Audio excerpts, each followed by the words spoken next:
Assalamualaikum. Saya Masliana binti Razali, kaunselor pelatih Fast Training and Consultancy. Hari ini saya ingin berkongsi dengan anda semua tentang satu tajuk, tabiat manusia yang memakan diri sendiri. Bila disebut pasal tabiat, apa maksud tabiat?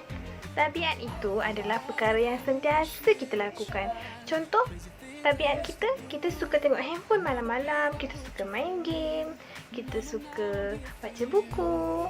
Itu adalah tabiat yang selalu kita lakukan dalam kehidupan. Tapi, apa maksud tabiat yang memakan diri kita sendiri?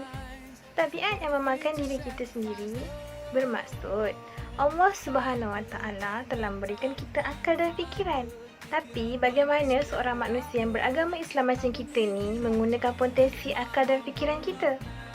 Jadi, antara tabiat manusia yang makan diri, yang pertama adalah suka menipu. Apa maksud suka menipu? Tak ada siapa pun yang tahu kenapa kita ni suka menipu. Tapi ada satu kajian yang mengatakan, menurut seorang pakar psikologi, manusia akan menipu apabila merasakan diri mereka ni terancam. Contoh, saya sebagai seorang perempuan, ada seorang lelaki ingin mendekati saya. Dia tanya, awak sudah berpunya? Mestilah saya merasa curiga. Saya akan bercakap dengan dia, saya sudah berpunya. Saya menipu dia.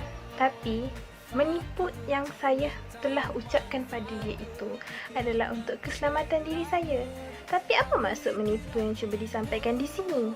Menipu di sini adalah bermaksud anda terus bercakap bohong padahal perkara itu benar. Maka patut ke seseorang itu menipu walhal perkara itu adalah perkara yang benar?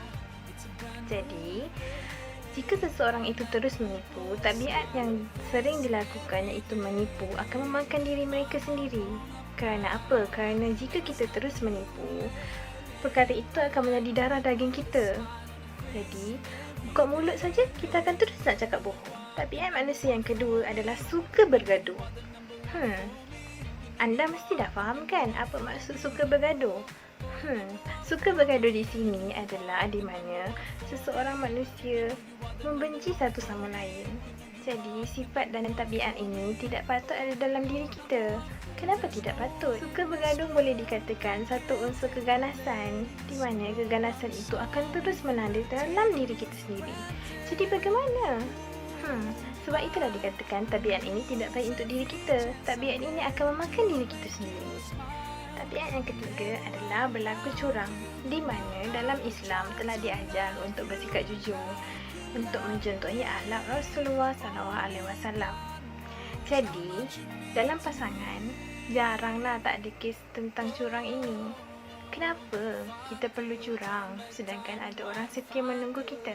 Tapi, kalau kita lihat dekat mana-mana pun media sosial atau berita, tajuk curang ni mesti akan keluar. Tapi, kini berapa ramai pasangan yang menipu dan curang antara satu sama lain? Tak rasa pelik ke untuk bercurang? Mesti dah rasa pelik kan? Kerana perkara inilah yang sering dikaitkan dengan kehendak dan nafsu manusia. Apabila nafsu mengatasi akal kita dan kita tak boleh mengawal akal kita, bagaimana kita harus kawal tabiat dalam diri kita? Jadi, perkara curang ini adalah sesuatu tabiat yang tidak bagus untuk diri kita sendiri. Jadi, janganlah berlaku curang. Sentiasa amalkan sikap jujur antara satu sama lain dalam pasangan.